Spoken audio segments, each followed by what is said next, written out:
Shalom saudara, saya percaya hari ini kita semua dalam keadaan yang luar biasa baik. Voice of Pentecost kali ini akan membahas tentang warisan rohani. Kita saat-saat ini sedang ada dalam masa yang menggairahkan dengan dibangkitkannya generasi Yeremia, di mana anak-anak muda sedang dipakai Tuhan secara luar biasa. Namun, untuk mereka bisa bergerak sesuai dengan tujuan Tuhan, maka bagian kita sebagai orang tua adalah mempersiapkan warisan bagi mereka. Amsal 13 ayat 22a menyatakan, orang baik meninggalkan warisan bagi anak cucunya. Ayat ini mengajarkan bahwa harus ada warisan yang diberikan bagi anak cucu. Yang dimaksud tentu bukan warisan harta kekayaan, tetapi warisan nilai-nilai kehidupan yang membentuk dan mengajar anak-anak untuk hidup benar di hadapan Tuhan. Kenapa kita sebagai orang tua harus meninggalkan warisan rohani? Warisan menjadi penting karena kita sedang memberikan dasar berpijak yang kuat untuk mereka meneruskan apa yang sudah dibangun sebelumnya, sehingga mereka tidak perlu memulai dari nol. Justru dengan warisan yang kita berikan kepada mereka akan membuat generasi Yeremia akan bergerak lebih cepat, membangun lebih banyak dengan dampak yang jauh lebih besar. Warisan rohani yang seharusnya didapat oleh seorang anak adalah yang pertama, keteladanan. Dalam hal ini, keteladanan dalam beribadah dan melayani Tuhan.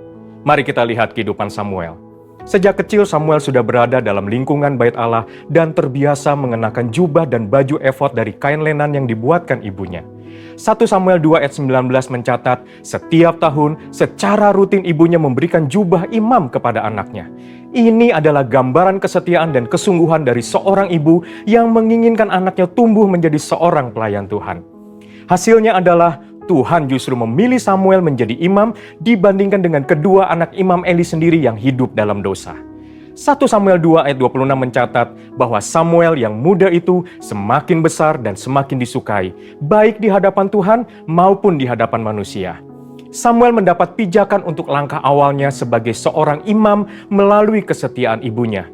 Sedangkan Hofni dan Pinehas kehilangan pijakan itu dikarenakan sikap ayahnya yang hanya mempedulikan jabatan dan fasilitas sebagai imam serta menghormati anak-anaknya lebih daripada menghormati Tuhan. Orang tua yang tekun berdoa, tekun membaca Alkitab, dan setia melayani Tuhan menjadi contoh yang akan ditiru oleh anak-anaknya. Menjadi teladan adalah inti dari menolong anak-anak untuk berkembang secara rohani. Anak-anak mengamati kita ketika kita sama sekali tidak menyadarinya, merekam dalam pikiran dan hati mereka setiap rinci dari sikap dan tindakan kita. Seringkali, teladan dalam hal beribadah jauh lebih efektif dibandingkan dengan perintah untuk beribadah. Orang tua harus hidup dalam kebenaran dan iman untuk bisa mewariskan hal-hal rohani kepada anak-anaknya. Orang tua jangan hanya menyuruh anak berdoa dan membaca Alkitab setiap hari, tapi jadilah teladan dalam berdoa dan membaca Alkitab setiap hari. Pentingnya kita sebagai orang tua untuk kita memperkenalkan Yesus Kristus sebagai Tuhan dan Juru Selamat sedini mungkin kepada anak-anak kita. Sehingga sebagaimana kita menerima keselamatan, demikian juga anak-anak kita diharapkan akan menerima Yesus Kristus sebagai Tuhan dan Juru Selamat mereka. Yang kedua, ketaatan. Ketaatan kepada Tuhan dan tidak berkompromi dengan dosa dan kecemaran, atau yang disebut hidup yang berintegritas. Sebelum anak-anak belajar menanggapi suara Allah, mereka pertama-tama harus belajar menanggapi suara orang tua mereka. Tuhan mengajar umat Israel melalui Yeremia dengan sebuah contoh dari kehidupan kaum orang Rekhab, dan kaum orang Rekhab menolak anggur pemberian Yeremia karena setia kepada perintah Yonadab bin Rekhab, bapa leluhur mereka, yang memerintahkan untuk tidak minum anggur sampai selama-lamanya. Dan Tuhan memberikan janjinya bahwa keturunan Yonadab bin Rekhab tidak akan terputus melayani Tuhan sepanjang masa. Teladan kekudusan ini haruslah bisa dicontoh oleh seorang anak dari orang tuanya. Di tengah dunia yang semakin rusak dan menuju kepada kehancurannya, umat Tuhan harus bisa memisahkan dirinya dari kedagingan dan perbuatan cemar. Perenungan firman yang teratur, pembacaan buku-buku rohani yang berkualitas, kehidupan doa, pujian, dan penyembahan yang berkesinambungan adalah syarat untuk mendapatkan kehidupan rohani yang semakin kuat dan semakin dewasa. 3. Kasih, yaitu kasih mula-mula, kasih yang mendalam kepada Kristus. Kasih adalah dasar dari kehidupan orang percaya. Tuhan Yesus memberikan perintah agung, yaitu mengasihi Allah dan sesama sebagai hukum yang terutama. Orang tua yang mengasihi Tuhan harus dapat mempraktekkan kasih itu di tengah-tengah keluarganya. Seorang ayah yang mengasihi istrinya dan seorang ibu yang menghormati suaminya menjadikan seorang anak hidup dalam kasih dan memudahkannya mengenal kasih Bapa di dalam Yesus Kristus. Kasih akan membentuk pribadi yang bertumbuh baik dan membawa mereka mengenal Allah yang adalah kasih itu sendiri. Ketika anak dipenuhi oleh kasih, maka anak akan memiliki rasa aman yang sangat dibutuhkan untuk mereka bisa mengembangkan potensinya secara penuh. Hasilnya akan memunculkan generasi unggul yang akan mentransformasi bangsa Indonesia melalui karakter, pengetahuan, dan kemampuan yang mereka miliki. Untuk anak-anak muda, ayo kita perhatikan dengan sungguh-sungguh apa yang sedang ditanamkan oleh otoritas di atas kita di dalam kehidupan kita. Ada orang tua yang memberikan arahan kepada kita. Ada gembala yang mengajarkan kehidupan doa, pujian, dan penyembahan. Ada mentor, guru rohani. Mereka semua adalah orang-orang yang Tuhan kirim dalam kehidupan kita untuk menuntun kita masuk dalam rencana Allah yang luar biasa. Biarlah generasi Yeremia yang dipenuhi Roh Kudus, cinta mati-matian kepada Tuhan Yesus, tidak kompromi terhadap dosa, dan akan bergerak untuk memenangkan jiwa, akan muncul dengan warisan rohani dari pendahulunya. Untuk penjelasan lengkapnya dari tim teologi kami, silakan klik link yang ada di atas atau scan QR Code yang tersedia. Tuhan Yesus memberkati.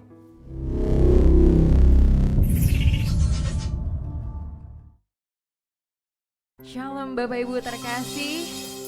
Boleh berikan senyuman yang terbaik, boleh salam kepada kiri kanannya, katakan Tuhan Yesus baik untukmu hari ini, amin. Amin. Kita merindukan kuasa Tuhan untuk hadir di tempat ini. Mari Bapak Ibu Saudara-saudari, saya undang untuk setiap dari kita masuk dalam hadirat Tuhan. Mari kita sama-sama berdoa. Tuhan terima kasih Bapa untuk berkat anugerah-Mu Tuhan bagi kami di tempat ini Bapa. Bila mana sebentar kami akan beribadah kepadamu Tuhan, kami merindukan lawatan-Mu di tengah-tengah kami Bapa. Biar Engkau yang hadir, Engkau yang bekerja di tengah-tengah kami Bapa. Kebukakan setiap hati yang ada, kebukakan setiap mata kami Tuhan. Biar hanya Engkau Tuhan yang selalu kami pandang Tuhan. Biar mata kami hanya tertuju padamu Tuhan. Terima kasih Tuhan, Kau hadir di tempat ini Bapa. Kami merindukan kuasa lawatan-Mu Tuhan. Mari jemaat terkasih yang sama-sama merindukan hadirat Tuhan. Dalam nama Yesus Kristus kita sama-sama katakan amin. Kita rindu untuk melihat kuasa Tuhan yang ajaib, amin. Mari kita sama-sama katakan, open the eyes of my heart Lord, open the eyes of my heart, I want to see you, I want to see you. Open the eyes of my heart Lord, open the eyes of my heart, I want to see you, I want to see you. See you high and lifted up, shining in the light of your glory. Pour out your power and love, and we sing holy, holy, holy. Mari sekali lagi nyatakan di hadapan Tuhan. Open the eyes of my heart Lord, open the eyes of my heart, I want to see you, I want to see you. Open the eyes of my heart Lord, open the eyes of my heart, I want to see you. Yes, we want to see you Lord, I want to see you, to see you high and lifted up, shining in the light of your glory. Pour out your power and love as we sing holy, holy, holy. Holy, holy, holy. Holy, holy, holy. Holy, holy, holy. I want to see you.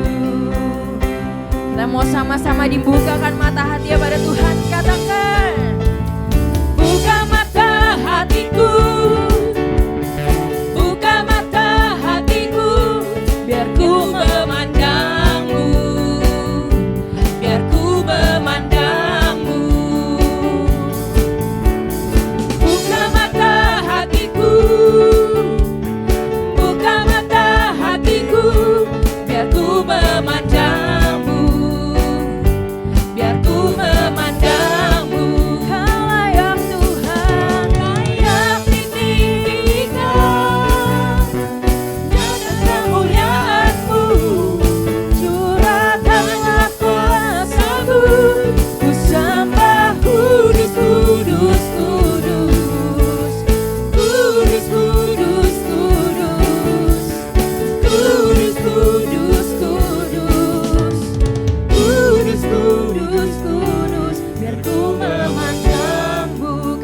kudus sekali lagi di hadapan Tuhan. Kudus, kudus, kudus. Kudus, kudus, kudus. Kudus, kudus, kudus. Biar ku memandangmu, Kau layak Tuhan, layak ditinggikan. Tanda kemuliaan-Mu, curahkanlah kuasa-Mu.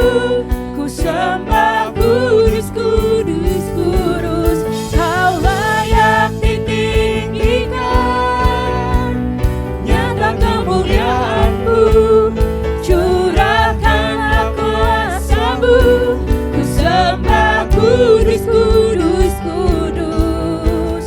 Kudus, kudus, kudus. Kudus, kudus, kudus. Kudus, kudus, kudus. Biar ku memandang Kau kudus Tuhan. Kudus, kudus, kudus. Kudus, kudus, kudus. Kudus, kudus, kudus. Biar ku memandangmu. Sekali lagi nyatakan kudus, kudus, kudus. Kudus, kudus, kudus. Kudus, kudus, kudus. Biar ku memandangmu. Biar ku memandangmu. Biar ku memandangmu. Biar ku memandangmu. Biar ku memandangmu. Oh, Kau layak Tuhan. Kau layak Bapa. Biar kami memandang-Mu Tuhan. Nyata kekudusan-Mu dalam hidup kami Tuhan. Kau Allah yang kudus. Kau Allah yang kudus. Nyata kuasa-Mu. Nyata kuasa-Mu Tuhan. Penuhi kami Tuhan dengan kekudusan-Mu.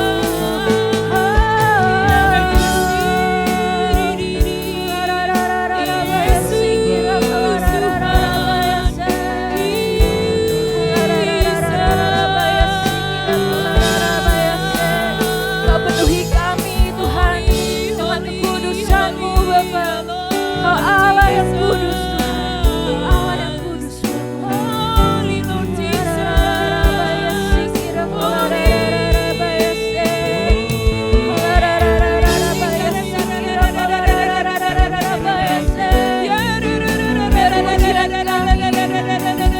mengindahkan nama-Mu Tuhan. Terus mengindahkan nama-Mu Bapa.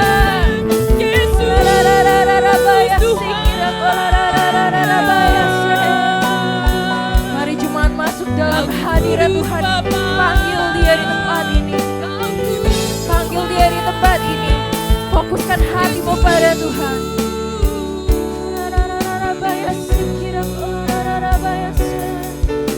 Bersyukur Tuhan.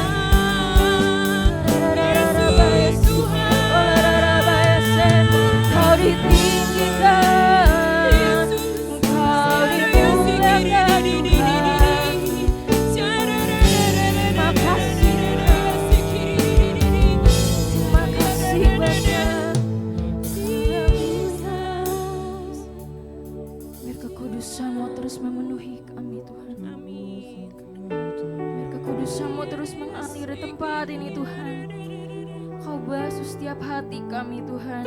Setiap hati yang tidak berkenan di hadapan-Mu Engkau ubahkan Tuhan. Biar kami menjadi semakin kudus di hadapan-Mu.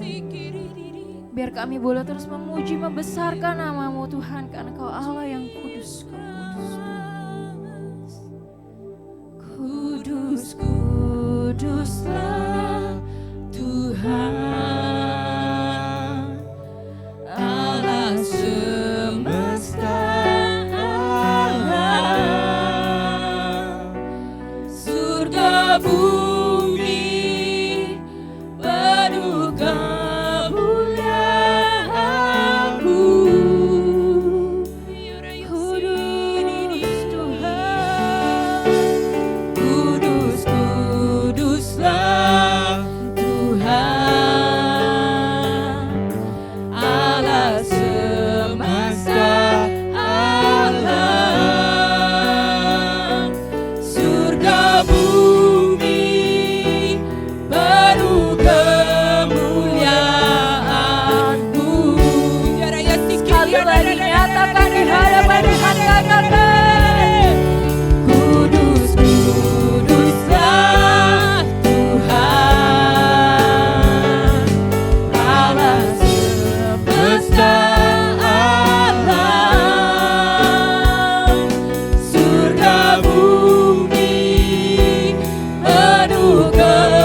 terkasih bangkit berdiri di hadapan Tuhan.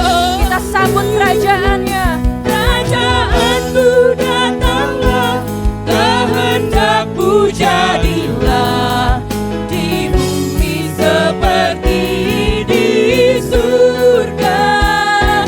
Kerajaanmu datanglah, kehendakmu jadilah di bumi seperti di surga.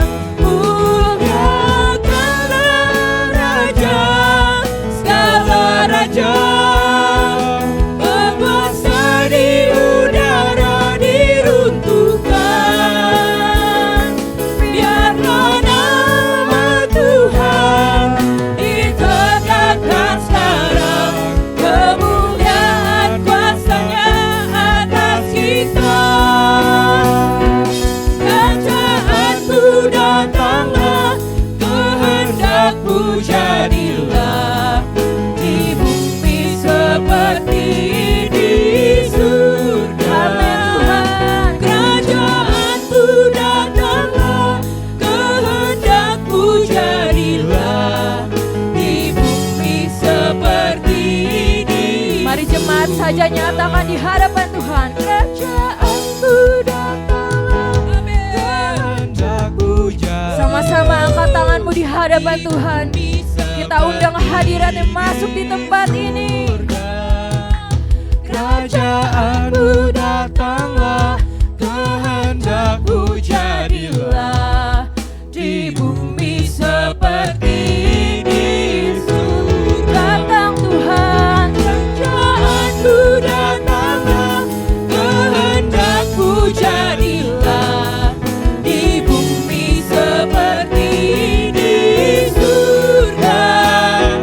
Kerajaanmu datanglah, kehendakmu jadilah di bumi seperti di surga. Di bumi Tuhan. Di bumi seperti di surga. Di bumi seperti di surga. Di bumi seperti di surga. Berikan sorakmu yang terbaik untuk Tuhan. Biar kerajaan-Mu datang Tuhan. Biar Kau bertahta di tengah-tengah kami Bapa. Biar kami merasakan hadirat-Mu Bapa di tempat ini Tuhan. Kau bekerja Bapa, berfirman-Lah Tuhan di tengah-tengah kami Bapa. Mari setiap jemaat Tuhan yang sama-sama merindukan hadirat Tuhan di tempat ini. Kita mau sama-sama katakan Amin. amin. Kita akan mengundang Tuhan hadir di tempat ini, amin. Amin. Biar Tuhan yang datang, biar Dia bertahta di tengah-tengah kita. Amin. Sebab Dia adalah Allah yang dahsyat, Allah yang begitu mulia, pencipta cakrawala kita. Sama-sama ya Tuhan di hadapan Tuhan. Kawalah pencipta jagat raya, Pencipta alam semesta, pemilik kehidupan yang sanggup menyelamatkan. Dialah jalan kebenaran. sama-sama angkat tanganku katakan. Kami rindukan kuasa lawatan-Mu, kebangkitan pasti terjadi. Oh, oh, datanglah dan bertahta, kuat dan berkuasa, saat hati bersatu menaikkan pujian, belenggu dipatahkan, mujizat dinyatakan. Sama-sama nyatakan. Great is our God. Kita rindu hadirat Tuhan di tempat ini, amin. Mari kita sekali lagi nyatakan. Pelukis cakrawala, merangkai jagat raya, pencipta alam semesta, pemilik kehidupan yang sanggup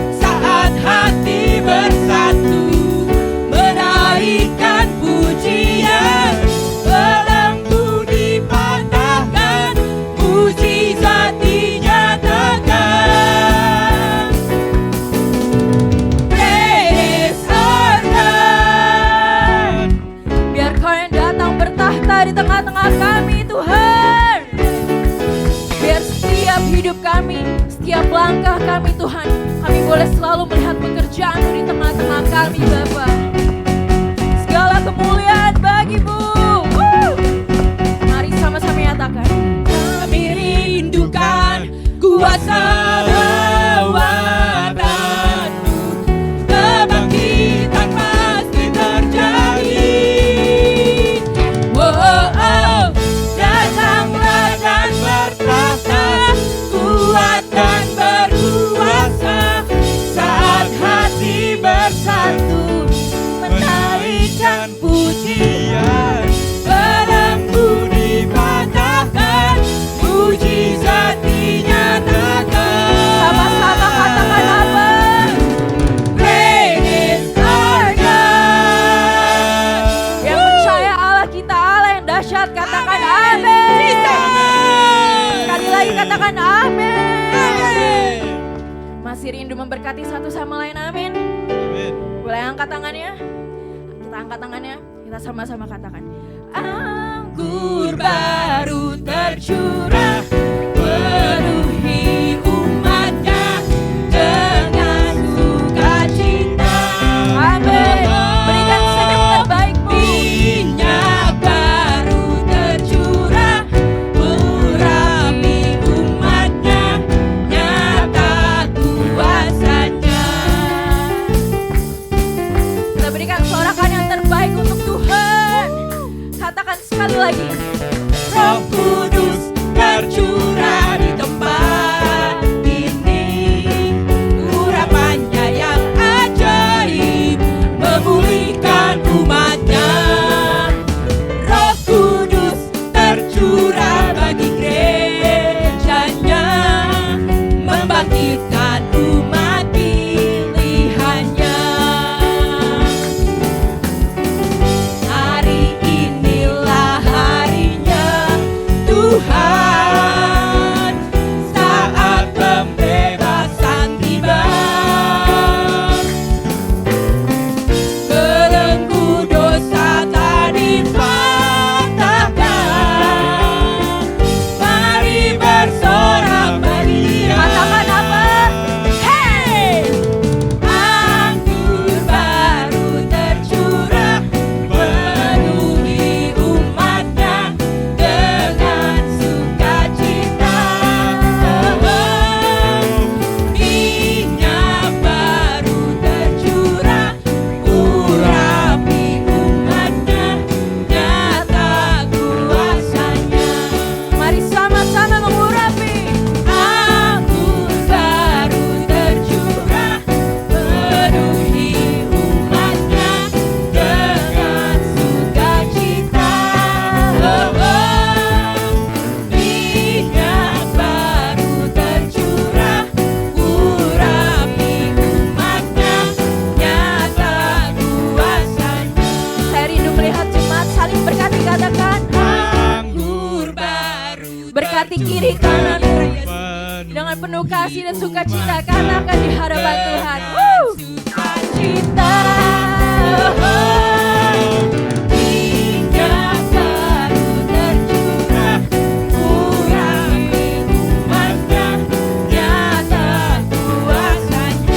Nyata kuasa siapa? Nyata kuasanya. Nyata kuasanya. Yang percaya kuasa Tuhan nyata, katakan yes. Sekali lagi katakan yes. Beri kemuliaan untuk Tuhan, saudara-saudari di tempat ini. Mari jemaat terkasih, saya persilakan untuk duduk kembali dalam hadirat Tuhan. Sebentar kita akan memberkati tempat ini. Kita akan memberikan persembahan umum. Mari Bapak Ibu Saudara, saya undang untuk masuk dalam doa.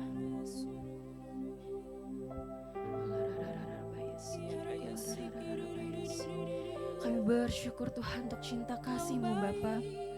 Kami bersyukur untuk anugerah-Mu dalam hidup kami Tuhan. Bila mana sebentar kami akan mengembalikan sebagian dari berkat-Mu dalam hidup kami Tuhan. Kau berkati setiap tangan-tangan yang memberi di tempat ini Tuhan. Biarlah seberapa menilainya, kami percaya itu semua adalah persembahan yang berharga di mata-Mu Tuhan. Engkau yang pakai persembahan kami untuk pekerjaan-Mu saja di tempat ini Tuhan. Kau berkati setiap tangan-tangan yang memberi di tempat ini Tuhan. Biar Engkau yang mengembalikan segala yang berlipat-lipat ganda Tuhan.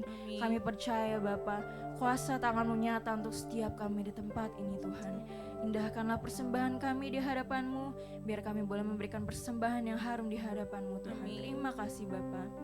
Di dalam Tuhan Yesus Kristus kami sudah berdoa dan mengucap syukur. Amin. Mengalirlah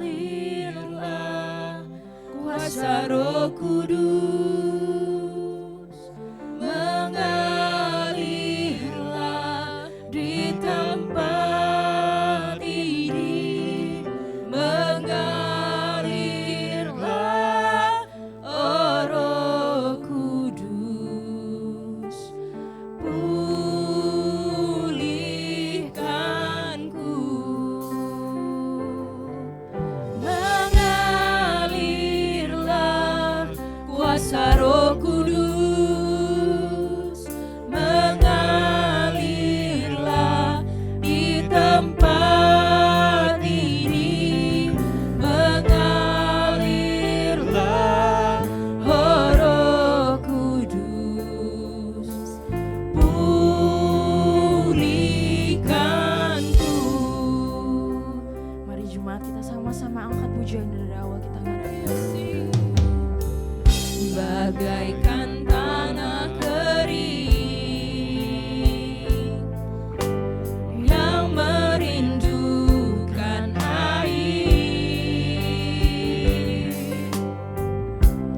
demikianlah jiwaku haus akan Engkau. Rindu Tuhan, rindu selalu hadir-Mu di hidupku, memulihkan jiwaku, hapuskan air mataku.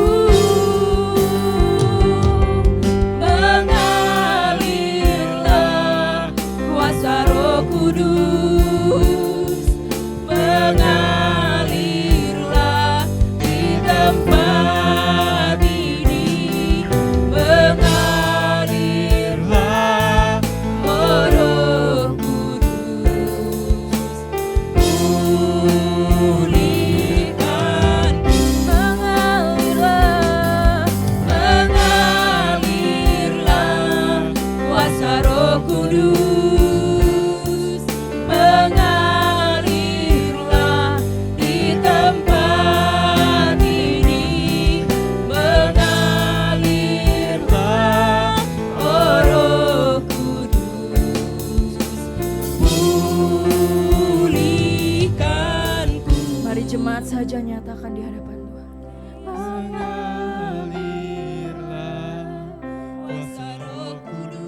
Mengalir Tuhan, Kau mengalir Bapa. Curahkan Roh-Mu Tuhan di tempat ini.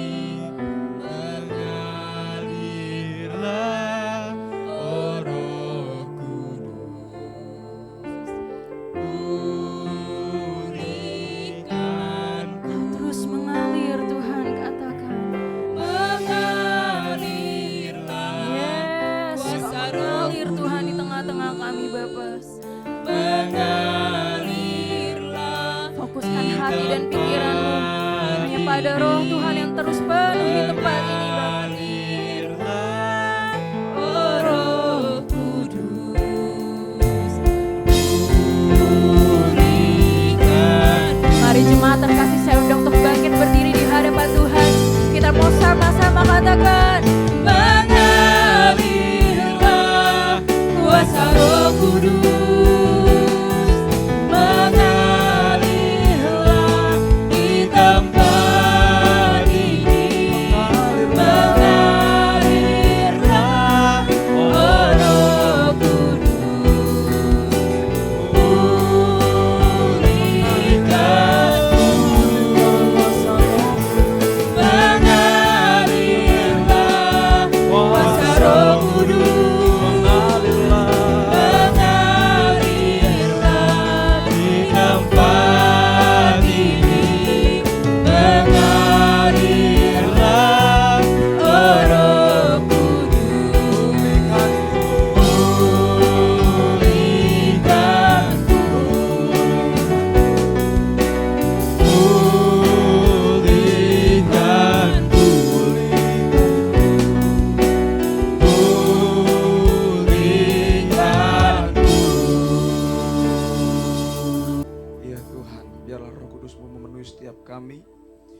setiap kami diberikan kuasa, diberikan kemampuan, kekuatan, otoritas untuk kami terus menyalakan api Injil, memberitakan kabar baik sebagai bukti bahwa Roh-Mu yang kudus itu menguasai hati pikiran kami, memberikan kami kuasa untuk memberitakan Injil, memberitakan kabar baik, menyatakan keselamatan yang sudah kami terima kepada banyak orang, sehingga mereka juga boleh mengalami perjumpaan pribadi dengan Tuhan dan mengalami lawatan Tuhan.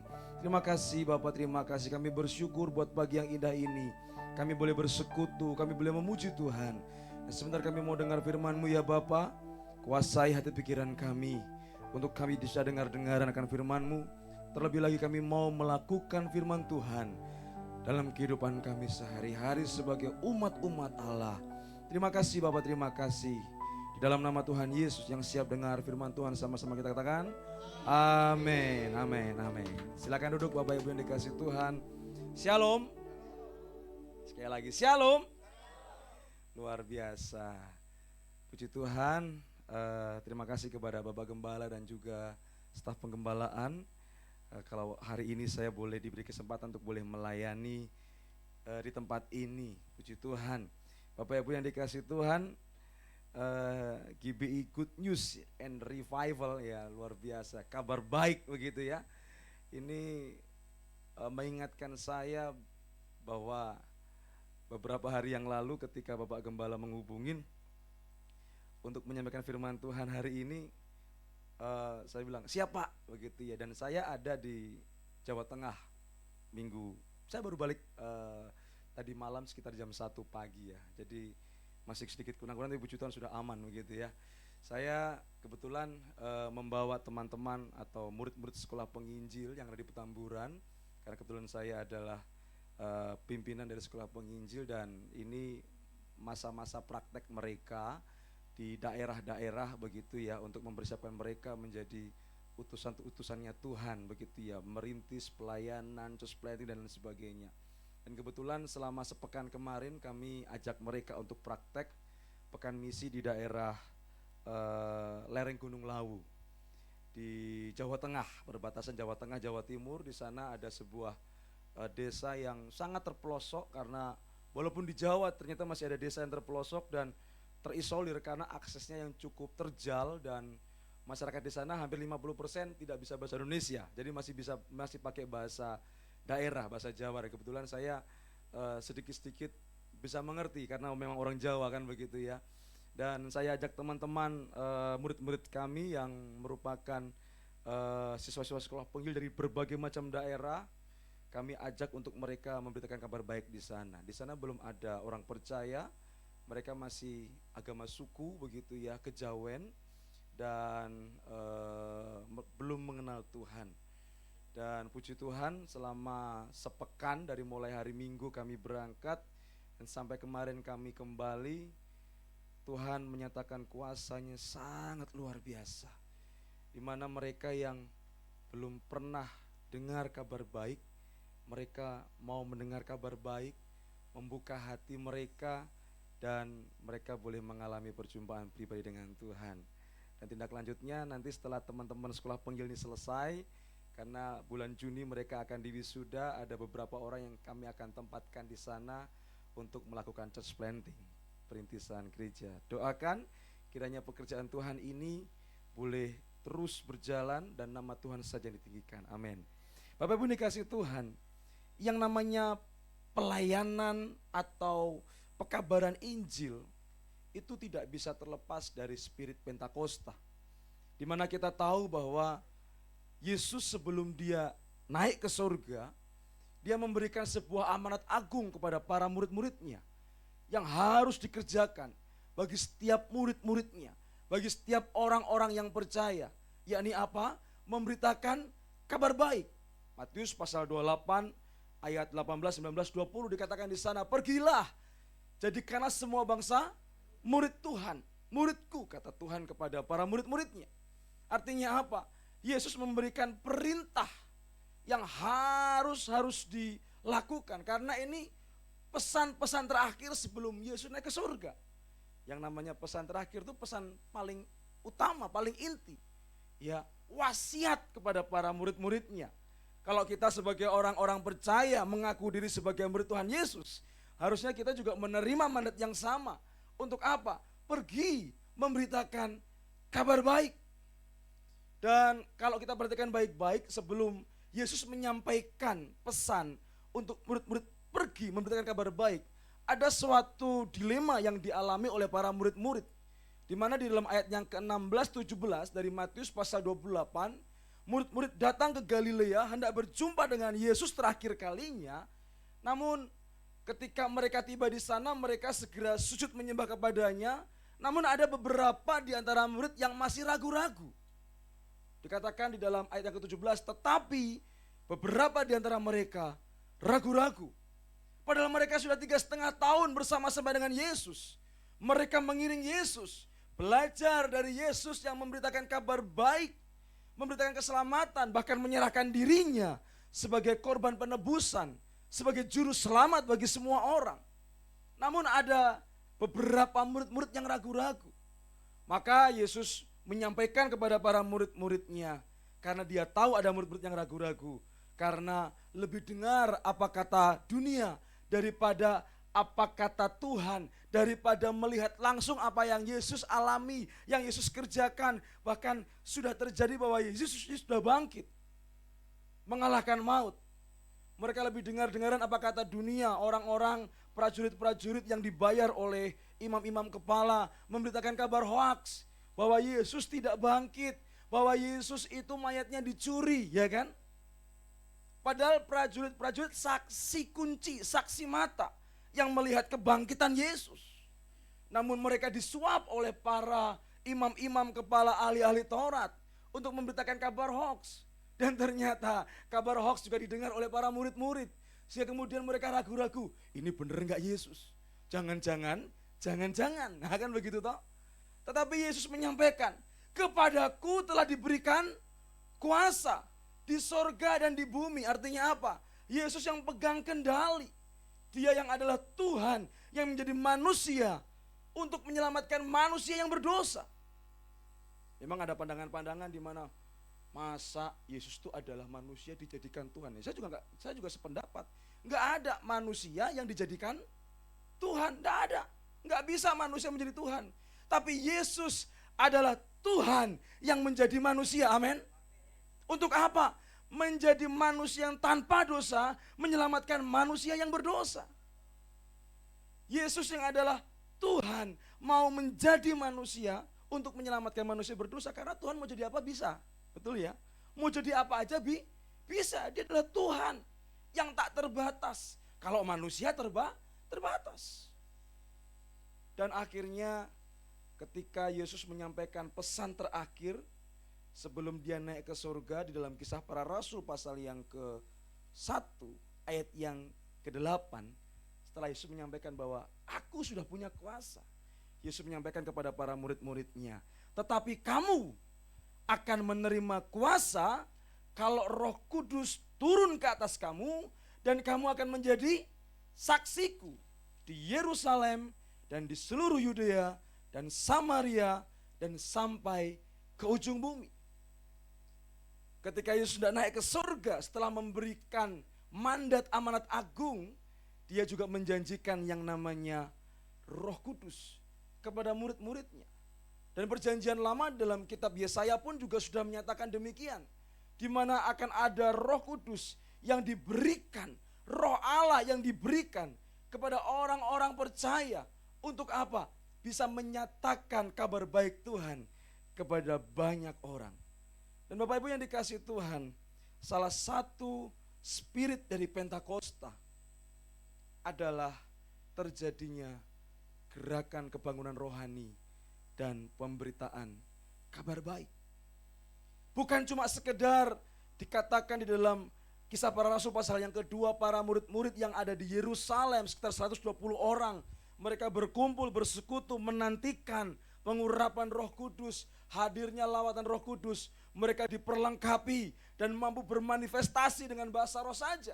Tetapi dampak dari manifestasi yang namanya pengurapan Roh Kudus adalah mereka pergi memberitakan kabar baik. Mereka pergi memberitakan kabar baik. Karena ini esensi dari Roh Kudus yang dicurahkan kepada orang-orang percaya. Dan kalau kita bisa melihat di mana setelah hari Pentakosta tiba, semua para murid melakukan yang namanya pemberitaan kabar baik. Mereka tidak takut kepada siapapun. Mereka tidak takut terhadap ancaman apapun. Bahkan nyawa mereka berikan demi kabar baik bisa diberitakan. Demi Injil bisa diberitakan. Mereka tidak takut. Dan kalau Bapak Ibu perhatikan baik-baik, seluruh rasul, semua murid-murid Tuhan Yesus, matinya adalah sebagai martir. Tidak ada yang matinya santai-santai, enak-enak. Mereka semua mati sebagai martir dalam pemberitaan Injil. Stefanus dirajam batu, Petrus disalib terbalik, ada Yohanes yang dibuang ke Pulau Patmos, digoreng dan sebagainya. Dipikir Kentucky kali ya, digoreng begitu ya. Baru kemudian dia masih bertahan dalam pelayanan di sebuah daerah, menjadi uskup di sana. Dan banyak lagi yang lain, di mana para murid-murid Tuhan Yesus, rasul itu mereka sangat-sangat luar biasa mengalami lawatan Roh Kudus untuk memberitakan kabar baik. Bapak Ibu yang dikasih Tuhan, kita akan sedikit belajar dari seorang murid Tuhan Yesus yang bernama Filipus di dalam Kisah Para Rasul pasal yang ke-8 ayat yang ke-26 sampai ayatnya yang ke-35. Kisah Para Rasul pasal yang ke-8 ayat yang ke-26 sampai ayatnya yang ke-35. Bagi Bapak Ibu yang membawa Alkitab boleh dibuka dan kita akan membacanya bersama-sama bergantian.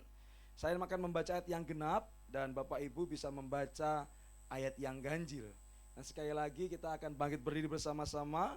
Kita menghormati firman Tuhan dan kita akan membacakannya bergantian. Saya membaca ayat yang genap, ayat 26, Bapak Ibu 27 dan seterusnya sampai di ayatnya yang ke-35. Yang siap membaca firman Tuhan katakan amin. Amin. Sida-sida dari tanah Ethiopia. Kemudian berkatalah seorang malaikat Tuhan kepada Filipus, katanya, bangunlah dan berangkatlah ke sebelah selatan menurut jalan yang turun dari Yerusalem ke Gaza. Jalan itu jalan yang sunyi.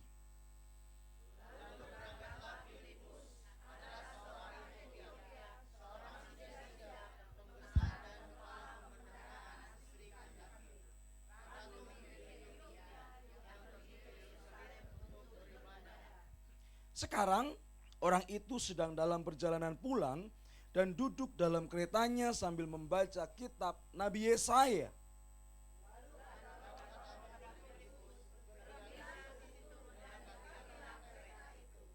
Filipus segera ke situ dan mendengar sida-sida itu sedang membaca kitab Nabi Yesaya. Kata Filipus, mengertikah Tuhan apa yang Tuhan baca ini itu?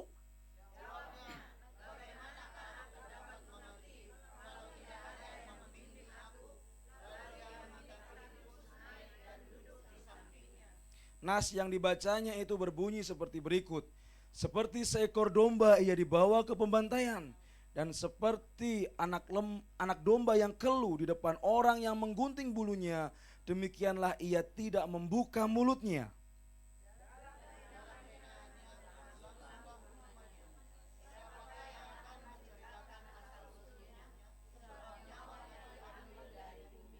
Maka kata sida-sida itu kepada Filipus, aku bertanya kepadamu, tentang siapakah Nabi berkata demikian?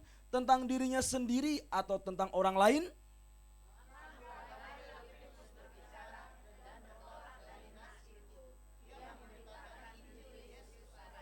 Amin. Silakan duduk Bapak Ibu yang dikasih Tuhan. Terima kasih sudah membaca firman Tuhan ini secara bersama-sama. Bapak Ibu yang dikasih Tuhan, ini salah satu hal yang sangat luar biasa yang dikerjakan oleh seorang murid Tuhan yang bernama Filipus. Ketika dia mengalami pencurahan Roh Kudus, hari Pentakosta itu tiba. Dia mengalami lawatan Roh Kudus yang sangat luar biasa. Hatinya berkobar-kobar untuk melakukan apa yang sudah Tuhan amanatkan, apa yang Yesus sudah sampaikan, untuk pergi memberitakan kabar baik. Roh Kudus memampukan dirinya, memberikan keberanian, memberikan kuasa untuk memberitakan kabar baik. Kalau Bapak Ibu simak baik-baik di perikop sebelumnya, dikatakan bahwa Filipus pergi ke Samaria. Ketika hari Pentakosta tiba, para murid-murid mengalami rawatan Roh Kudus. Setelah itu mereka pergi memberitakan Injil. Ada yang kemudian memberitakan Injil di Yerusalem seperti Petrus, dia berkhotbah. Ada ribuan orang yang menerima Injil dan memberi diri dibaptis. Lalu kemudian ada Stefanus yang berkobar-kobar dengan api Injil. Dia memberitakan kabar baik sampai-sampai dirajam batu. Ketika Stefanus dirajam batu, Filipus bukannya takut, dia malah semakin luar biasa. Api Injil berkobar, spirit Pentakosta berkobar dalam dirinya. Dia pergi keluar dari Yerusalem. Dia pergi ke Samaria. Untuk apa? Untuk liburan, healing? Enggak. Dia pergi ke Samaria untuk memberitakan kabar baik. Di Samaria ada tantangan yang sangat luar biasa. Ada dukun yang tidak senang awalnya dengan kehadiran si Filipus. Wah, saingan nih. Biasanya gue yang bikin mujizat. Ada orang datang bikin mujizat. Wah, saingan ini ya. Lalu kemudian dia datang kepada Filipus. Filipus menegur dan kemudian Filipus mendoakannya. Dan akhirnya si dukun ini bertobat. Orang-orang Samaria mengalami lawatan Roh Kudus. Enggak sampai di situ. Habis KKR di Samaria, anggap aja ini KKR ya kan. Dia baru balik ke Yerusalem. Baru istirahat. Tiba-tiba dikatakan apa tadi? Malaikat Tuhan datang kepada Filipus dan berkata, bangunlah, berangkatlah ke sebelah selatan menurut jalan yang turun dari Yerusalem ke Gaza. Sudah ada jalur Gaza waktu itu rupanya ya. Jalur Gaza. Bapak Ibu mau pergi ke jalur Gaza sekarang? Enggak ada yang mau ke sana ya. Jalurnya sangat mengerikan sekarang. Dan masa itu juga jalur ini juga sangat mengerikan. Ya, jalur yang sunyi dikatakan. Rawan sekali. Di mana Roh Kudus melalui malaikat Tuhan datang kepada Filipus menyampaikan perintah, pergi ke jalur Gaza, jalan yang turun dari Yerusalem ke Gaza. Menariknya adalah Filipus segera pergi. Dia taat tanpa tapi-tapi. Tapi Tuhan, aku habis KKR capek. Kalau saya mau bilang sama Bapak Gembala, Pak Gembala, aduh saya Sabtu baru balik, capek mungkin. Tapi yang namanya Roh Kudus memampukan kita untuk bisa melayani. Kita tidak boleh mengandalkan kekuatan kita, tapi kita harus mengandalkan kekuatan ilahi, Roh Kudus. Filipus tidak menjadi pribadi yang kemudian bermalas-malas. Dia dengar-dengaran akan panggilan Tuhan. Di dalam ayat yang ke-26 dikatakan, ketika malaikat Tuhan memerintahkan Filipus untuk pergi ke Gaza, Filipus dengar-dengaran.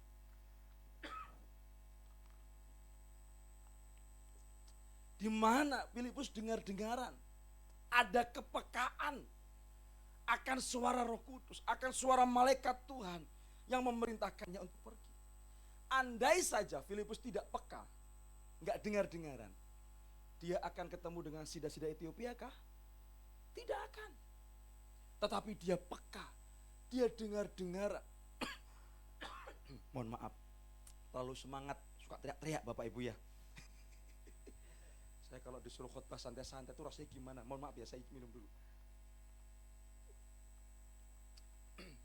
Karena beberapa hari kemarin, beberapa gereja, sementara teman-teman sekolah penginjil ada di desa untuk penginjilan, kami beberapa guru pergi KKR. Jadi suara habis, mau KKR anak, KKR pemuda, KKR umum. Ya, jadi walaupun wajah saya tuh kayaknya amit-amit seperti begini, kalau sudah di depan anak-anak saya pakai baju seperti badut ya, lucu sekali. Gak percaya, ya sudah gak apa-apa. Yang penting kita percaya sama firman Tuhan ya kan. Ya, Bapak Ibu yang dikasih Tuhan, Filipus ini dengar-dengaran akan panggilan Tuhan. Dia punya kepekaan akan panggilan yang kemudian menggambarkan bahwa dia sangat dekat dengan Tuhan. Orang yang dipenuhi oleh Roh Kudus, dia sangat peka dan dekat dengan Tuhan. Dia akan dengar-dengaran. Roh Kudus perintahkan apa, dia katakan, yes, aku siap. Tidak tapi-tapi. Yang kedua, Filipus siap sedia melaksanakan perintah Tuhan. Ayat yang ke-27. Lalu berangkatlah Filipus. Dikatakan, lalu berangkatlah Filipus. Lalu Filipus bubuk lagi. Enggak. Ketika disuruh bangun, dikatakan lalu berangkatlah Filipus. Enggak ngeyel sama Tuhan. Dia siap sedia melaksanakan perintah Tuhan. Responnya benar. Enggak pakai tapi Tuhan, aku capek. Tapi Tuhan, aku belum istirahat. Tapi Tuhan, itu jalannya ngeri loh Tuhan. Enggak. Dia enggak tapi. Dia melakukan tugasnya dengan penuh tanggung jawab. Dia sadar, dia sebagai seorang rasul. Rasul itu apa sih? Murid yang menjadi utusan, Bapak Ibu. Jadi rasul dari kata bahasa aslinya apostel, apostelo bahasa Yunani, itu artinya utusan. Bukan lagi murid. Selama Yesus ada di dunia ini, para murid-murid menjadi murid Yesus. Tapi ketika Yesus naik ke sorga, mereka bukan lagi jadi murid, tapi jadi utusan. Karena amanat agung berkata, pergilah. Kata pergilah itu artinya mengutus. Dan para murid-murid menjadi rasul, utusan. Filipus sadar bahwa dirinya adalah utusan, rasul. Kalau ngomong Rasulullah ya berarti utusan Allah, ya kan? Utusan Yesus. Utusan Tuhan harusnya. Iya kan? Rasul itu artinya utusan. Filipus sadar dia diutus untuk memberitakan kabar baik. Jadi dia mengalahkan egonya. Untuk apa? Melakukan tugas pelayanannya sebagai utusan pemberita kabar baik. Kesadaran yang luar biasa membuat dia siap sedia melaksanakan perintah Tuhan. Jadi yang ketiga, Filipus sadar dan tahu akan panggilannya sebagai pemberita Injil. Ketika dia sampai di jalur Gaza, dia berjumpa, dia melihat ada kereta sida-sida dari Ethiopia yang baru pulang dari Yerusalem. Dia enggak diam-diam baik. Dia peka, oh berarti Tuhan suruh aku ke sini tujuannya untuk bertemu dengan orang ini. Ayat yang ke-30 29 dikatakan, lalu kata Roh kepada Filipus, pergilah ke situ dan dekatilah kereta itu. Mungkin bagi Filipus, sebodoh tehnya itu kereta siapa? Kenal juga kagak, iya kan? Tapi karena Tuhan yang memerintahkan melalui Roh Kudus, Filipus dengar-dengaran. Dia pergi mendekati kereta itu. Dan di situ dia sedang mendengar, sida-sida sedang membaca sebuah teks Nabi Yesaya. Ketika dia dengar, dia sadar akan tugas panggilan sebagai seorang pemberita Injil. Dia tanya sama sida-sida itu, bro, ngerti gak sih apa yang dibaca itu? Lalu sida-sida itu berkata, bagaimana aku bisa mengerti kalau tidak ada yang bisa menjelaskannya? Aku bingung. Si Nabi ini ngomong tentang siapa? Tentang dirinya sendiri atau tentang orang lain? Maka dari situ, karena Filipus sadar dirinya sebagai seorang utusan, duta-duta Injil, dia langsung segera berangkat untuk memberitakan Injil. Berangkat dari teks itu, dia memberitakan Injil Yesus. Ayat yang ke-35, maka mulailah Filipus berbicara, bertolak dari nas itu, memberitakan Injil Yesus kepadanya. Luar biasa. Bukan cuma sekedar dengar-dengaran, tapi siap sedia dan sadar, tahu diri akan tugasnya sebagai pemberita Injil. Yang membuat dia bertolak dari teks yang dibaca oleh sida-sida itu, dia memberitakan kabar baik, memberitakan Yesus yang selama itu dia iring, yang dia saksikan, di mana Yesus sudah mati disalibkan, dan bangkit mengalahkan maut, dan kemudian sudah naik ke sorga, menyediakan tempat bagi orang-orang yang percaya. Dan selama Yesus ada di sorga menyediakan tempat, dia memberikan kesempatan untuk setiap orang percaya, para murid dan kita sekalian melakukan tugas pekabaran Injil atau kabar baik. Enggak sampai di situ saja. Kalau kita baca teks selanjutnya ayat 36, mereka melanjutkan perjalanan mereka dan tiba di suatu tempat yang ada air. Lalu kata sida-sida itu, lihat, di situ ada air. Apakah halangannya jika aku dibaptis? Lalu Filipus gak berpikir panjang. Waduh, ini ada air, suruh baptis. Basah dong saya. Saudara, kalau saudara pikir ada air di sana, itu jalur Gaza, jalur yang cukup gersang ya, padang begitu ya, daerah padang yang cukup tandus. Kalau ada air, itu air buat apa? Tidak seperti sungai, air yang mengalir, airnya jernih, enggak. Bukan buat minum, bukan. Tapi itu kubangan yang biasa dipakai untuk minum onta. Minum onta, keledai, binatang-binatang yang lewat. Bukan minum manusia, bukan sumur. Kalau sumur bisa diminum ini kubangan. Lihat di situ ada air. Apakah halangannya aku boleh dibaptis?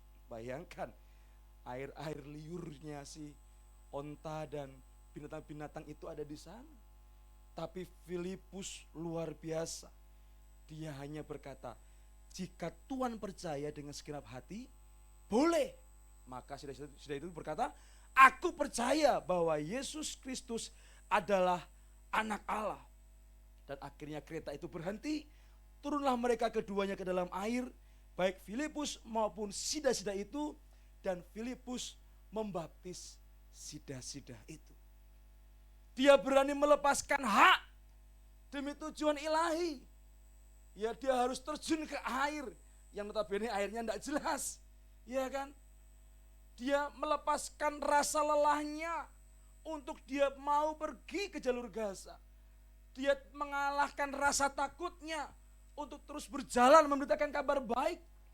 Dia tidak takut kalau nanti nasibnya mungkin tragis seperti temannya Stefanus yang baru saja dirajam batu. Dia enggak takut dengan hal itu. Yang dia takutkan, kalau aku enggak memberitakan Injil, aku berdosa kepada Tuhan, aku masuk neraka. Ya kan? Dia sadar panggilannya sebagai seorang utusan, dia pergi saja menjadi utusan Tuhan untuk memberitakan kabar baik. Luar biasa. Berani melepaskan haknya, melepaskan egonya demi Injil boleh diberitakan. Yang kelima, Filipus bukan hanya sekedar dengar-dengaran, siap sedia, sadar dan tahu akan tugasnya. Dia berani melepaskan haknya, tetapi dia juga dipenuhi oleh Roh Kudus. Hidupnya digerakkan oleh Roh Kudus. Bapak Ibu, sama-sama kita simak di dalam ayat yang ke-39, Kisah Rasul pasal ke-8 pembacaan kita. Ketika Filipus membaptis sida-sida itu, ayat 39 berkata, dan setelah mereka keluar dari air, Roh Tuhan tiba-tiba melarikan Filipus, dan sida-sida itu tidak melihatnya lagi.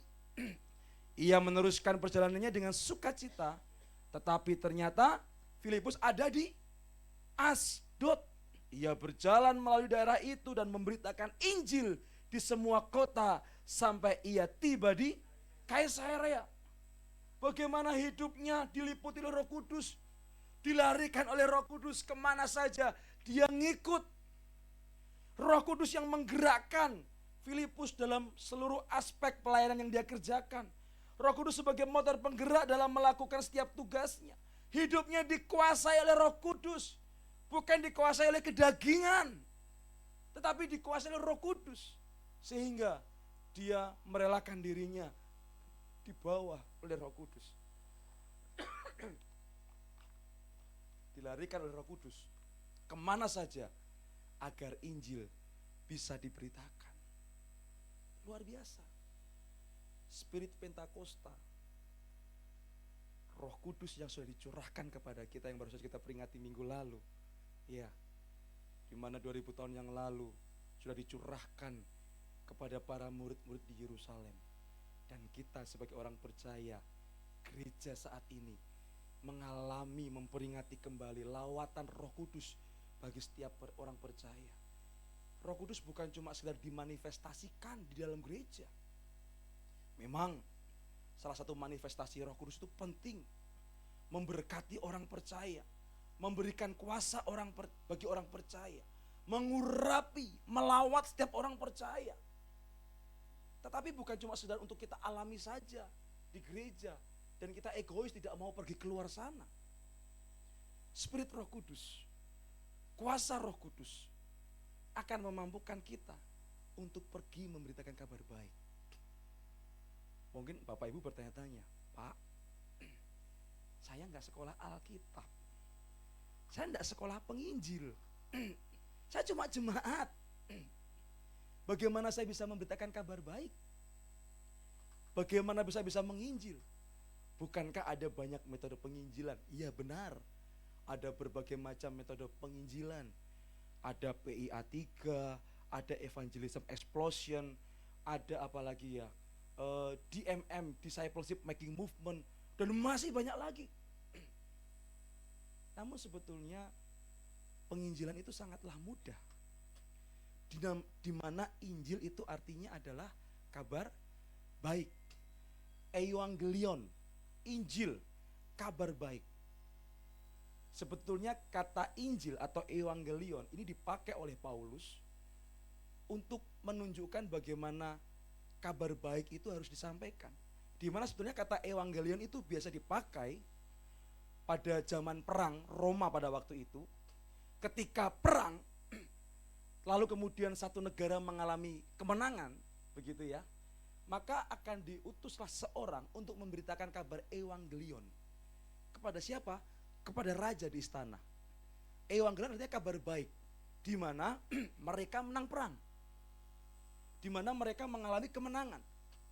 Dan Paulus adopsi kata Evangelion, Injil, ini sebagai kabar baik, di mana manusia dilepaskan dari dosa oleh karena darah Yesus, oleh karena percaya kepada Yesus, oleh karena kuasa Tuhan Yesus. Makanya kabar baik harus kita beritakan. Mungkin Bapak Ibu berpikir, wah kabar baik, Injil, ini kayaknya ngeri-ngeri sedap nih. Ya, memberitakan Injil, terima kasih Pak, sampai tukar tambah ini ya airnya. Mungkin segalon lagi boleh Pak ya. Memberitakan Injil tidak terlalu susah dan mudah sebetulnya. Yang namanya kabar baik, sederhananya adalah berita tentang kebaikan Tuhan yang kita alami, kita sampaikan kepada orang lain. Mungkin Bapak Ibu berpikir, oh Injil berarti harus ngomong tentang Yesus. Percaya Yesus gak? Kalau gak percaya Yesus, lu masuk neraka lu. Kalau Anda ngomongnya begitu sembarangan ya orang lain akan marah ya. Sebelum lu ngirim gue ke neraka, lu gue kirim duluan. No, ini ada golok nih ya. Ya kan? Karena gak bijak. Ya. Bapak Ibu lihat saya, wajah saya ya. Apakah saya mirip seorang pendeta? Mungkin tidak. Langsung itu jujur sekali Bu. Untung tadi ada yang mengenali di bawah Bapak tadi yang pakai batik merah, Pak Yada ya. Nah, kalau saya nggak dikenali kan, Bapak ngapain masuk sini Pak? Untung saya nggak bawa tas. Ntar kalau bawa tas dikiranya isinya apa-apa lagi ya kan? Bapak Ibu yang dikasih Tuhan, kalau pendeta, diaken pelayan Tuhan, turun memberitakan Injil, orang pasti akan mikir, ya apa ini? Kristenisasi, ya toh? Tapi kalau orang percaya, semua jemaat Tuhan turun memberitakan kabar baik, wow, luar biasa. Kita bisa memberitakan kebaikan Tuhan yang kita alami kepada banyak orang. Simple sih.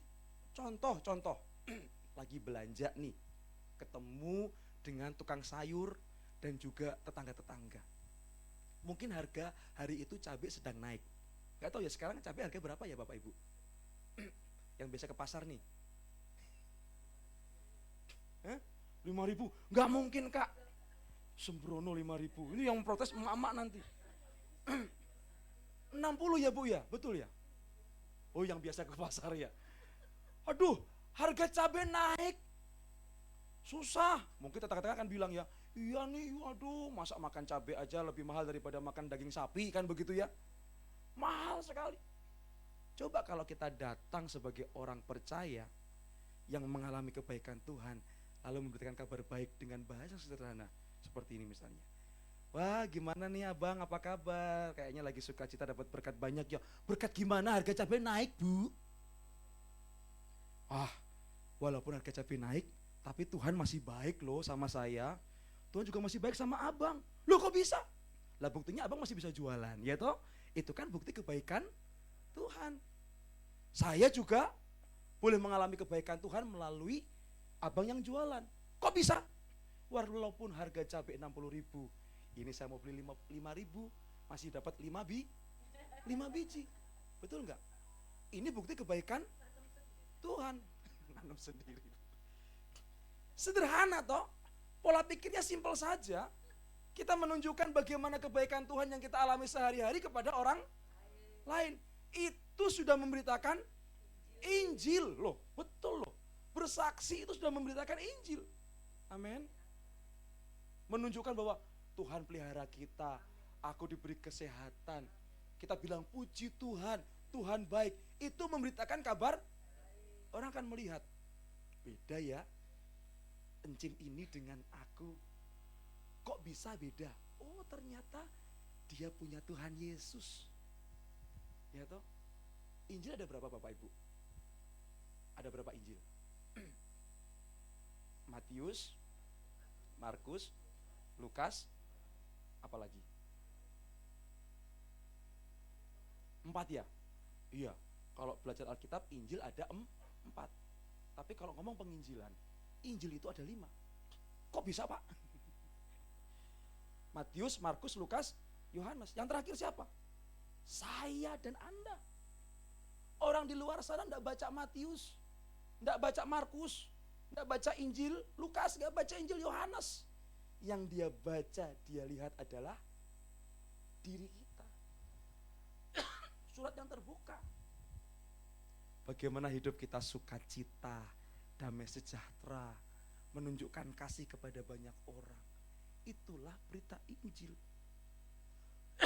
Kalau Bapak Ibu lihat cara hidup jemaat mula-mula, di mana mereka saling berbagi, saling memberi, saling mendoakan, saling bersekutu, membaca kitab suci, belajar firman Tuhan, dan saling-saling yang lain. Itulah menunjukkan bahwa mereka duta-duta Injil. Ada rasul-rasul yang diberikan kuasa Roh Kudus untuk memberitakan Injil ke segala penjuru bumi. Ada jemaat-jemaat yang juga diperlengkapi Roh Kudus untuk memberitakan kabar baik bagi lingkungannya. Jadi sadarlah kita, setiap orang percaya punya tugas yang sama, memberitakan kabar baik. Saya suatu ketika pernah bicara dengan seorang dosen senior di Petamburan. Dia berkata, Mas, saya mau sampaikan, bagaimana Pak? Orang yang tidak menginjil tidak akan masuk surga. Wih, ngeri ya. Orang yang tidak menginjil gak masuk surga. Saya berpikir keras, dalilnya apa Pak? Teksnya di mana Pak? Dia berkata, simpel saja. Injil kan tugas yang diberikan oleh Tuhan Yesus kepada para murid, kepada orang-orang percaya. Kalau dia tidak mau memberitakan Injil, artinya ini murid yang murid yang apa Bapak Ibu? Bandel, nggak dengar-dengaran. Apalagi ini wasiat terakhir sebelum Yesus naik ke surga. Amanat agung harusnya didengar baik-baik, dilakukan. Berarti ini murid yang bandel. Itu yang pertama. Yang kedua, orang yang tidak mau memberitakan Injil, artinya masih ada keraguan dalam dirinya akan keselamatan yang Tuhan berikan kepadanya. Ragu akan keselamatan artinya nggak akan masuk surga. Betul nggak? Orang akan bilang kecap semua nomor 1. Saya akan berani ngomong kecap yang ini nomor 1. Kalau saya sudah ngerasain, ya kan, enaknya kecap ini nomor 1. Kita akan berani memberitakan Injil kalau kita sudah mengalami keselamatan yang berasal dari itu Tuhan. Kalau belum mengalami, pasti tidak akan berani memberitakan Injil. Kalau orang sudah mengalami keselamatan, dia pegang betul keselamatan itu, dia sadar betul diri sudah selamat, dia akan berani ketemu dengan siapapun, dia akan beritakan kabar baik. Makanya kemarin saya ajak praktek, pas kebetulan selesai pencurahan Roh Kudus, hari Pentakosta, kami pelayanan pagi di satu tempat dengan teman-teman SP, sekolah penginjil, lalu sorenya langsung saya ajak berangkat untuk melakukan pekabaran Injil. Saya sampaikan, manifestasi Roh Kudus bukan cuma dialami di gereja saja, tapi harus kita tunjukkan di lapangan. Kita sebagai duta-duta Injil. Di desa ngapain mereka Bapak Ibu? Simpel saja. Ikutlah kegiatan masyarakat, saya bilang begitu. Jadi mereka datang pagi-pagi, kami datang itu sampai di sana sekitar jam 2:30 pagi. Kami kumpul di sebuah gereja di desa yang ada di daerah sana. Lalu kemudian baru tidur 2:30, jam 5 kami bangun doa pagi bersama. Lalu kami bawa teman-teman ini ke desa tersebut, desa yang sangat terpelosok namanya Desa Sumbersari di daerah Kemuning, Lereng Lawu bagian barat. Kami masuk ke sana, saya bilang kepada teman-teman sekolah penginjil ini, nggak usah ngomong tentang Injil dulu, kamu bermasyarakat dulu selama 1 hari di sana. Mereka datang, mereka kenalan dengan masyarakat, saya izin untuk mereka tinggal sementara waktu bersama dengan keluarga-keluarga masyarakat. Mereka ikut yang namanya ngarit. Ngarit itu cari rumput, ya. Lalu kemudian kerja bakti dan lain sebagainya. Kehadiran mereka saja sudah menunjukkan Injil. Berani memberitakan kabar Injil. Dan kemudian mulailah hari esoknya masyarakat terbuka. Ada yang sharing, ada yang konseling, ada yang minta didoakan. Dan puji Tuhan, ketika kami kembali, ada sebuah kesan yang sangat baik, di mana mereka ingin kami datang. Dan dia bilang, kalau boleh Pak, ada 1-2 teman-teman ini yang tinggal di sini bersama-sama dengan kami. Kami mau belajar tentang apa yang sudah diberitakan itu. Kami mau dengar tentang Yesus itu. Puji Tuhan. Ya, melalui kehidupan kita, saya percaya dan yakin setiap kita yang dipenuhi oleh Roh Kudus akan dimampukan, dikuatkan, diberikan kuasa, diberikan keberanian untuk terus memberitakan kabar baik. Dengar-dengaran akan Tuhan, lalu kemudian sadar akan panggilan Tuhan kepada setiap kita, orang-orang yang percaya sebagai duta-duta Injil, siap sedia melaksanakan perintah Tuhan, berani melepaskan hak demi Injil bisa diberitakan. Dan ingat, Roh Kuduslah yang menjadi motor untuk kita bisa melakukan setiap tugas pelayanan kita. Amin buat firman Tuhan. Kita tundukkan kepala kita, mari kita sama-sama bangkit berdiri.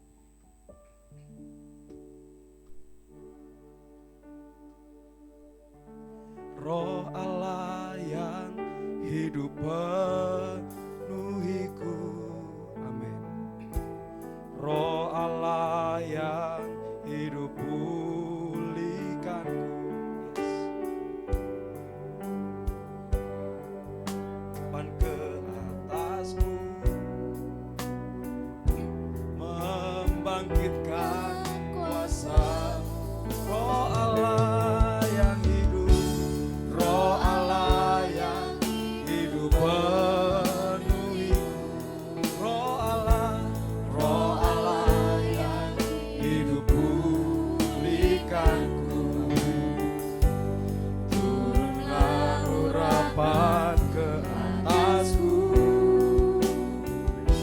membangkitkan kuasa-Mu, membebaskan hidup yang terbelenggu, memulihkan hati mereka yang terluka, serta menjadikan mata yang buta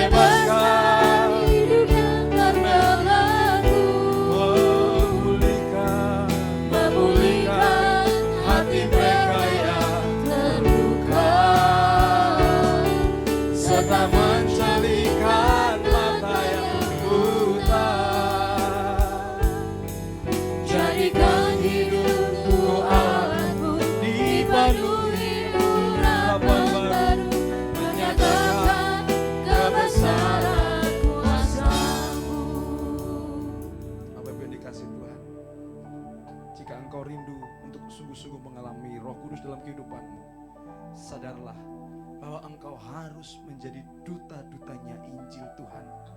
Beritakan Injil Kristus. Roh Kudus akan memampukan kita untuk berani berkata-kata, berbicara, menyampaikan Injil Tuhan kepada setiap orang yang kita jumpai. Dengan kesederhanaan kita, dengan teladan kita, dengan kasih kita, kita bisa memberitakan Injil Tuhan. Tidak susah untuk memberitakan Injil, asalkan kita mau berjalan, bergerak kepada siapapun Tuhan tuntun, Roh Kudus tuntun kita. Beritakanlah kabar baik itu.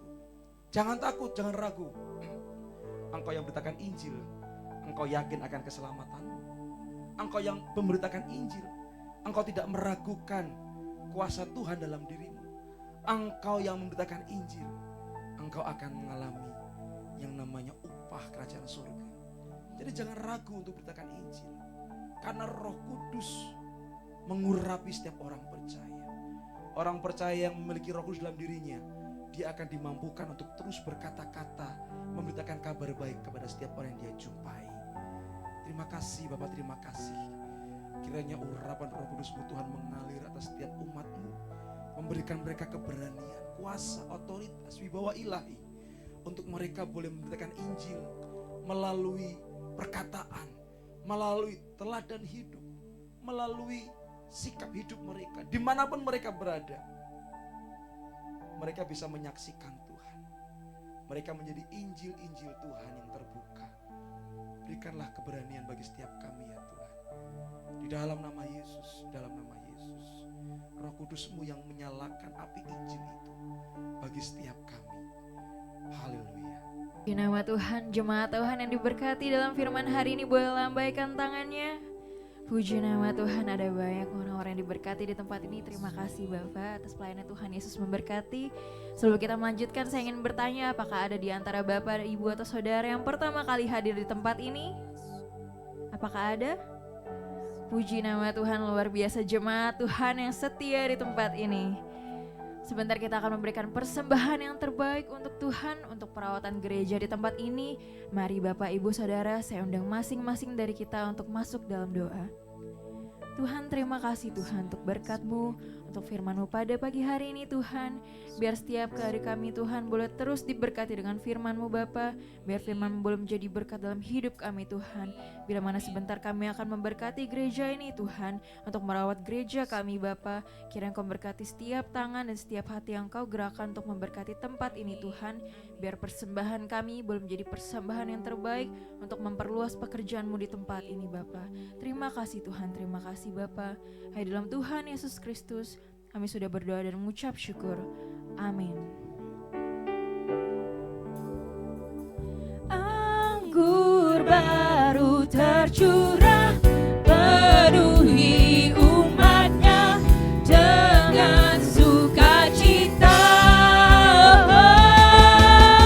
Minyak baru tercurah, urapi umatnya, nyata kuasanya. Anggur baru tercurah, penuhi umatnya dengan sukacita. Minyak baru tercurah, urapi umatnya, nyata kuasanya. Nyata kuasanya. Nyata kuasanya.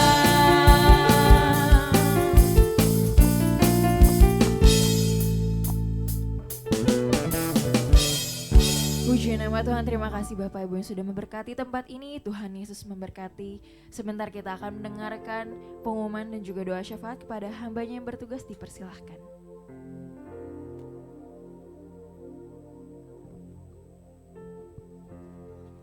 Shalom Bapak Ibu sekalian, kita semua diberkati ya hari ini. Tambah semangat untuk memberitakan Injil. Tadi Pak Yada bilang dengan cara-cara yang halus ya, nggak harus masuk neraka gitu enggak ya. Terima kasih Pak Yada yang sudah memberkati kita dengan firman Tuhan. Kiranya Tuhan sendiri memberkati Bapak dan seluruh pelayanan Bapak. Terima kasih. Mari sebelum kita tutup ibadah kita perhatikan kegiatan kita untuk seminggu ke depan. Yang pertama, setiap hari Minggu kita ada ibadah raya ya. Ibadah raya jam 8 dan jam 10 itu onsite, dan kita bisa ikuti ibadah online-nya jam 17 setiap hari Minggu. Dan kedua ibadah tersebut jam 8 dan jam 10 juga disertai dengan ibadah sekolah minggu. Jadi buat Bapak Ibu yang mungkin punya anak atau cucu yang masih kecil, jangan khawatir terganggu. Nanti guru-guru sekolah minggu akan menjemput. Terima kasih. Kemudian di hari Minggu juga jam 12.30 ada ibadah youth. Mari yang masih berusia muda seperti saya ikut ibadah youth jam 12.30. Puji Tuhan. Kemudian ibadah umas buat oma, opa yang sudah berusia emas. Mari kita lebih mengenal lagi akan Tuhan di setiap hari Rabu jam 10 pagi. Puji Tuhan. Kemudian Community of Love. Kemarin saya barusan refresh. Refresh itu artinya penyegaran kembali. Ikut diklat bahwa itu bukan ibadah miniatur, tapi komunitas. Jadi kita bisa ngobrol apa saja, termasuk curhat. Silahkan hadir di hari Sabtu dan Jumat jam 19. Waduh, mata saya juga udah. Padahal anak muda loh ya.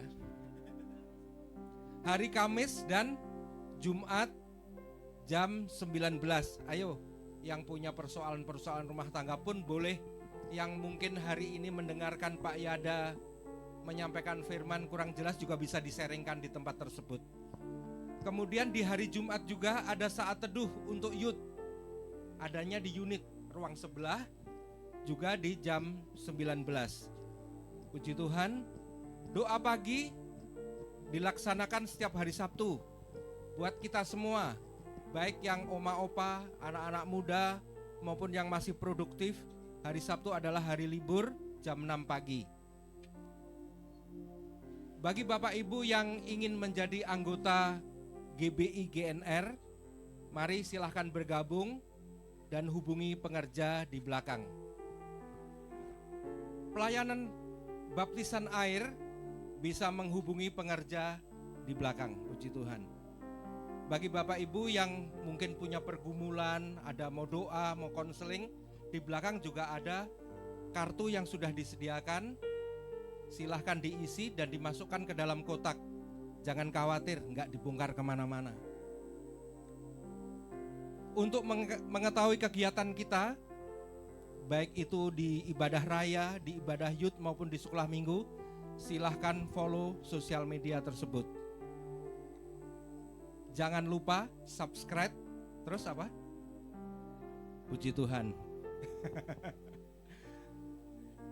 Itu saja kegiatan sepekan kita. Mari kita tutup ibadah kita. Saya undang Bapak Ibu sekalian bangkit berdiri.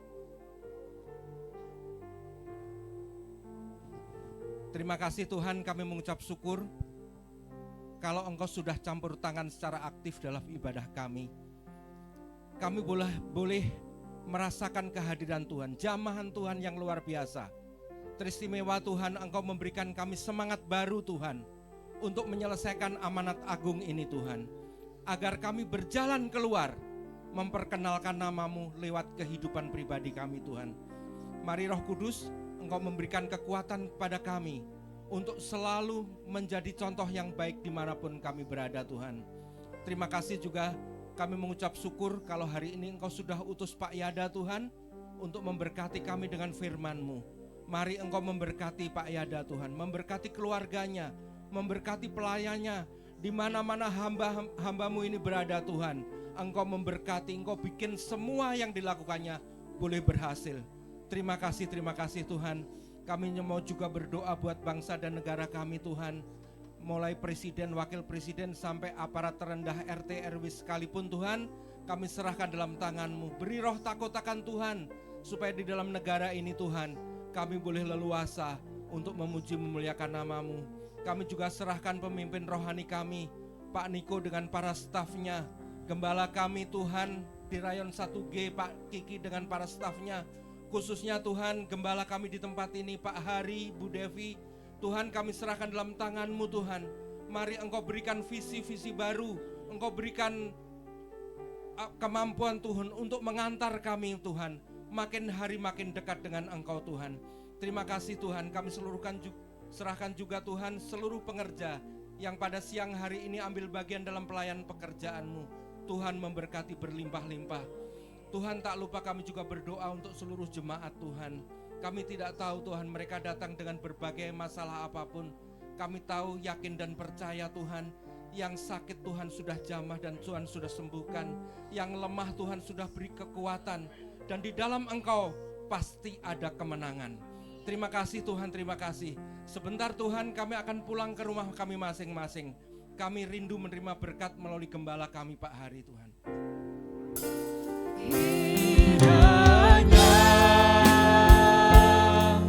Engkau memberkati aku berlimpah-limpah, dan memperluas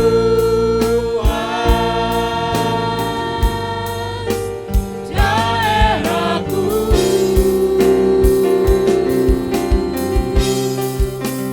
dan kiranya tangan-Mu menyertai aku dan melindungi aku, ya Allah, daripada malapetaka, sehingga kesakitan tidak menimpa aku, sehingga kesakitan tidak menimpa aku, sehingga kesakitan tidak menimpa aku. Jemaat kasih Tuhan, mari angkat tangan kita. Kekasih-kekasih Tuhan Yesus, pulanglah, terimalah damai sejahtera, berkat yang berlimpah-limpah daripada Allah Bapa, Putra dan Roh Kudus melalui Tuhan Yesus Kristus yang akan memulihkan keadaanmu, baik ekonomimu, baik kesehatanmu maupun keluargamu. Dan Yesus senantiasa akan menjaga engkau mulai hari ini dan sampai kedatangan yang kedua kali, bahkan sampai selama-lamanya. Kita diberkati, sama-sama katakan amin. Selamat hari Minggu, Tuhan Yesus memberkati.